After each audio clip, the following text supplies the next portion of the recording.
Marywood University, a small, Catholic, liberal arts university tucked into a neighborhood just outside the city of Scranton, Pennsylvania. Since its founding in 1915, Marywood has been called home by thousands of students. But what lies beyond the arch, past the trees and under the buildings? Does the school have dark secrets just waiting to be uncovered by anyone brave and curious enough to do so? I want to accept the challenge. I'm Frantz, and this is The Mysteries of Marywood.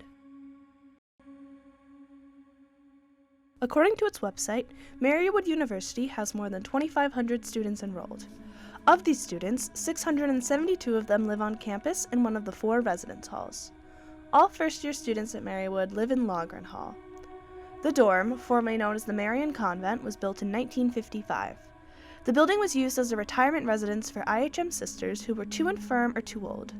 The building is now known as the Swartz Center for Spiritual Life. The building then had an addition put on in the 1970s after the mother house burned down and the campus needed a permanent chapel. The university turned the addition on the building into a dormitory in 2006 after it became too old to house the needs of the older sisters. It was renamed Loughran Hall after alumni sisters from the classes of 1930 and 1931, Helen and Mary Loughran, who donated a lot of money to the school. Loughran Hall is now known for being home to every freshman who lives on campus, and with it being a familiar building with students comes many rumors of what else could possibly be living in the building. However, this rumor is not like the suicide rumor in Regina Hall, with no specific proof of the incident. This rumor is real. According to the IHM sisters, since the building was used as a retirement home, that means the sisters would die in the building. The deceased sister would then have their funeral held in the chapel located in the retirement home. After the sister would die, they were taken to the morgue in the basement of now Loughran Hall to be embalmed. Because the retirement home was for older sisters who would die in the building, Loughran Hall is most definitely haunted. I know I've had some spooky experiences when living in Loughran Hall as a freshman. When I lived in Loughran Hall, I lived in 215B, and I was told by an upperclassman that every room that ended in 15 was really haunted. So like 15, 115, 215, 315, A and B. And I was like, you know what, that makes sense, because I had my own ghost story. I was doing my homework at my desk or studying, and I had my water bottle on my bed, and it wasn't filled to the top, but it also wasn't empty, so it had enough to weigh it down. And I had it on standing straight up, like not even on the edge of my bed, like towards the middle or the back. And I was doing my homework, and one day it just flew off my bed and kind of like almost across the room. Like it didn't just immediately fall off. And it was an hour later, so it wasn't like it was slowly tipping over. And to this day, like, it still blows my mind to think about. It creeps me out a little bit. And then I know other people whose rooms end in 15, or even some of the 14s have scary stories. Like, I know people whose mirrors have broken, who have seen things. Like, so of course I needed to investigate this. But I'm not the only one who has had some scary and unexplainable things happen. Our friend Jocelyn Hiddle has always been able to see ghosts, and that gift did not go away when she moved to college. In my room 114B in Loughran Hall, since moving in I had already felt pretty hypersensitive about the spirits that were around. I knew that it was a really old campus, so it wasn't something that I was not used to. But about 2 weeks after moving in, I woke up in the middle of the night. It was around 3 a.m. and my room was really dark, weirdly darker than normal. And I turned to see if my roommate was in bed, and I didn't notice her there. So I turned towards the bathroom, and standing next to the bathroom door was a shadowed figure that looked like they were holding their hands out in front of them, like the way you'd hold a Bible, or the way that you'd pray. And I sat and I looked at it for a really long time, and it didn't move. So I turned around and I opened my blinds so the lights from outside could come in, and when I turned back around, it was gone. He did what I guess can be described as a seance. Essentially, the way that I communicate with spirits when I can't hear them or I can't see them is I use a necklace. It's actually a pendulum of Mary, and I use the pendulum. I asked the spirit to show me what yes and what no means, so that's the way that the pendulum swings. By communicating with the spirit, Jocelyn and her roommates determined that the spirit was a woman who was not a past Marywood student, only lived in her room, and did not like men, since it was more active after her roommate's boyfriend was over. After feeling a shift in energy, Jocelyn determined that a new spirit had begun communicating with her and cast it out of the room. MJ Haynes, who had ghost experiences in Regina, also had some in Loughran Hall as well. So, I'm not friends with these people anymore, but there were these 4 girls who lived in a quad together, and they were freaking out because they could just like feel like negative energy in the room. And me and my friend at the time, like, my third eye was open, and she did like tarot card readings of like spaces and stuff like that. So we both went in and we did like a reading of the room, like without anyone else there. And it was pretty gruesome, like the story that like we kind of like pieced together. There was an incident like in the shower, and I was kind of just like asking questions like in the room, and I felt like my back like burning up. And so I had my friend look, and I had scratches like all over my back. Like I was outside the shower, and I was like, something happened in here. Like I feel like my heart is starting to race, like just standing there. And I asked a question about like sexual assault and stuff like that. And then we sat down like outside of the bathroom, and she started doing a tarot reading. I was like, man, my back is like on fire. Like, do you feel warm? And she was like, no. And I was like, will you look at my back? And I had like literal like scratches up and down my back. Today, I'm going to take my EMF detector to Jocelyn's room and then explore something every Marywood student wishes they could explore: the morgue. Right, so I am in the corner of the room where Jocelyn has seen the nun figure. Let's see if get any reading on the EMF detector.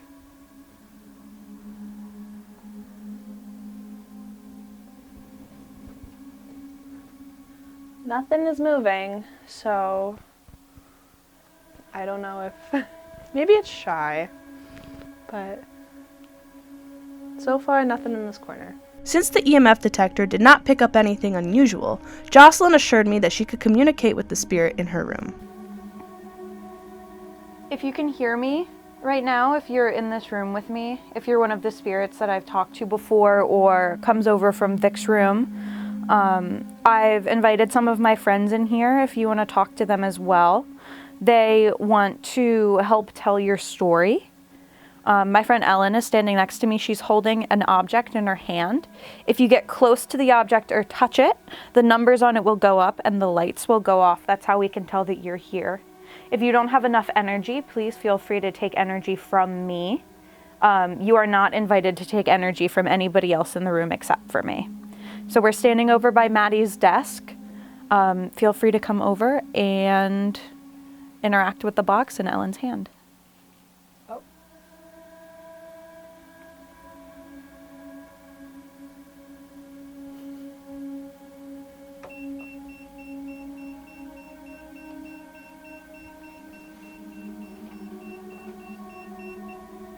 Even though Jocelyn has a history of seeing her roommate's desk shake, the EMF detector only picked up the lamp's electricity.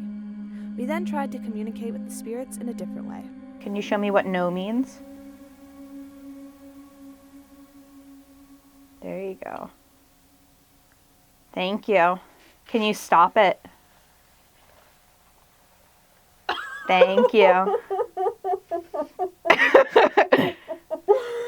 Oh no. Is there just one spirit in here?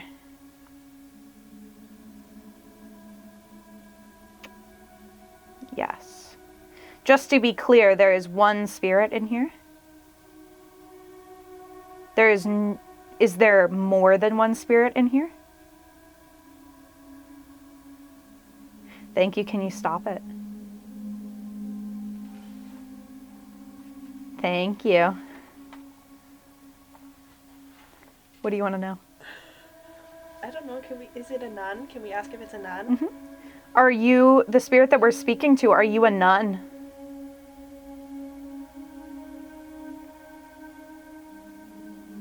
Oh my god. No, it is not a nun. Just to be clear, you are not a nun. If you are not a nun, show me yes.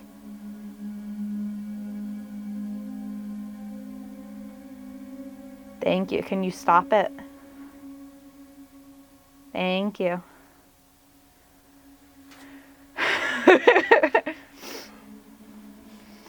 I'm going to ask if it's a man or a woman.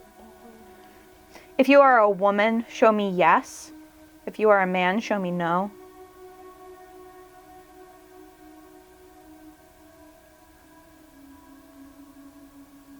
Ew. It's a man. Keeping Tom. Bruh. Ew. Can you stop it? Thank you. Are you always in this room?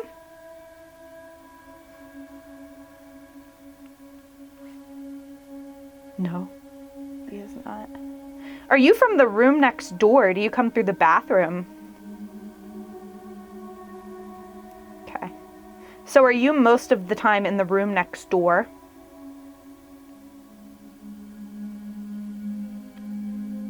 Okay, can you stop it? Thank you. Are you a nice spirit? All right, we're leaving.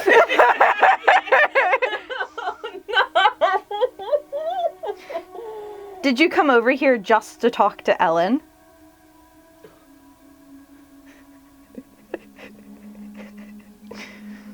We're saying yes or no. It's saying yes. I Can have a you stop it? Are there other spirits that come into this room?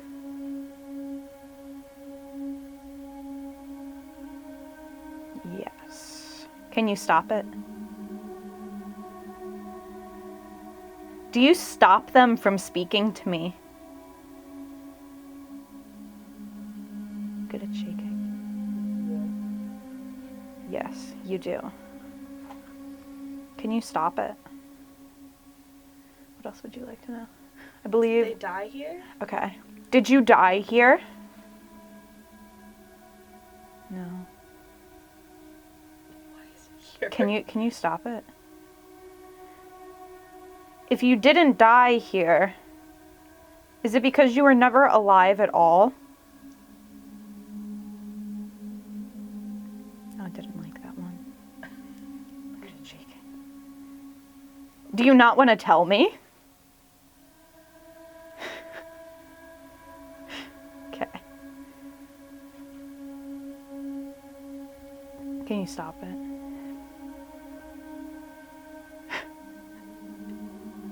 So unfortunately, I don't think it's the nun, but... Okay. Great.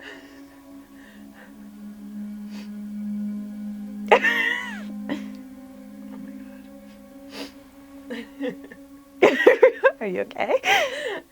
Am I like safe? Don't ask it that.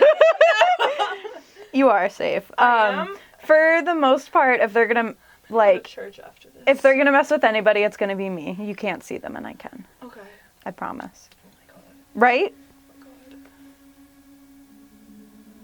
Yeah. Okay, thank you. Thank you. Thank you. So he's not nice, but he's also not nice. That's valid. You know what? Are you neutral? Yeah. that's Are you yes. lying to me? Oh. Yeah. Sorry, Ellen. Ask him if he thinks Ellen's pretty. Do you think Ellen's pretty? Oh, we got a strong yes. Can you stop it? How do I tell Zach that he's competition with a ghost? Like, how does one have that competition? Oh, man. Okay, I think that's all I Are we guess. done? Yeah. Okay. Do you want to say goodbye? Good, because you don't really have a choice. Bye. Bye. As if that was not scary enough, our next stop was the basement. Upon entry, you could tell it used to be a morgue, and that makes it the perfect place to continue our investigation and talk with the spirits. So we're going to seance again. Ooh. We have the EMF detector in this chair so that hopefully any of the spirits around, you can come and sit in this chair. You can join us if you want to speak to us. Feel free to use my energy again if you would like to interact with us or interact with the necklace that I'll be holding. You're not invited to use anybody's energy except for mine. We are surrounded by a bunch of electrical equipment, so feel free to use their energy as well. Anything that you need to manifest yourself physically. Okay? All right.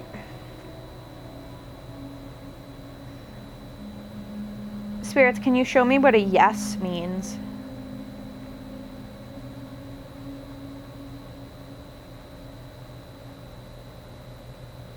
Okay, can you show me what a no means?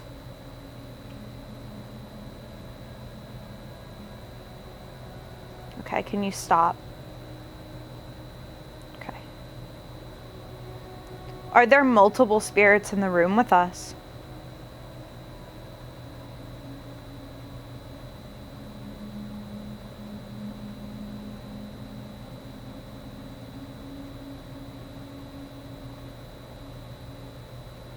Like getting really shaky?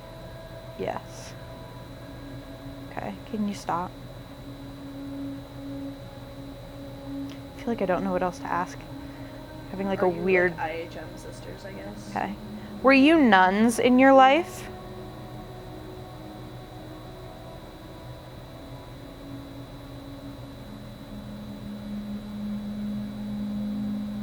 Yes. This is taking much longer than it did up in the room. Oh, no. Where did these nuns go? Where did the nuns go? Heaven.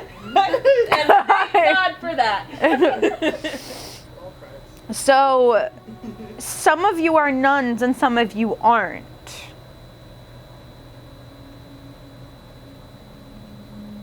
Yes, okay. We have some not nuns in our company. Are you all women?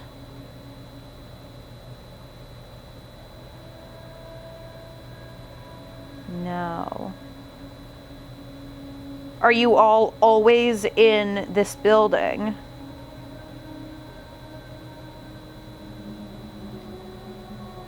Yes. Okay. What else did you Ask look them at? if they were embalmed. Okay. In this building, yeah. Were you embalmed in this building? Yes. So I'm wondering if they used to embalm the nuns and also maybe Other people. Okay. yeah. Anyone who wanted to have their funeral in the chapel. Huh. Were only nuns embalmed down here?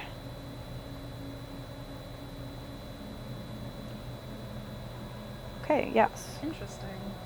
Okay, for clarification, only nuns were embalmed in the basement of this building.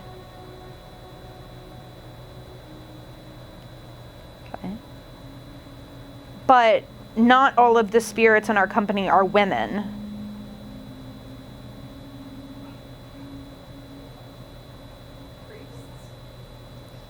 Is there a priest with us? Okay.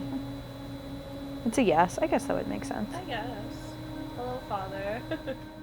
This concludes our investigation into Loughran Hall. We can determine that there are multiple spirits living in that building, some positive and some negative, but are they really of religious figures who were embalmed there? I guess that's just another mystery of Marywood.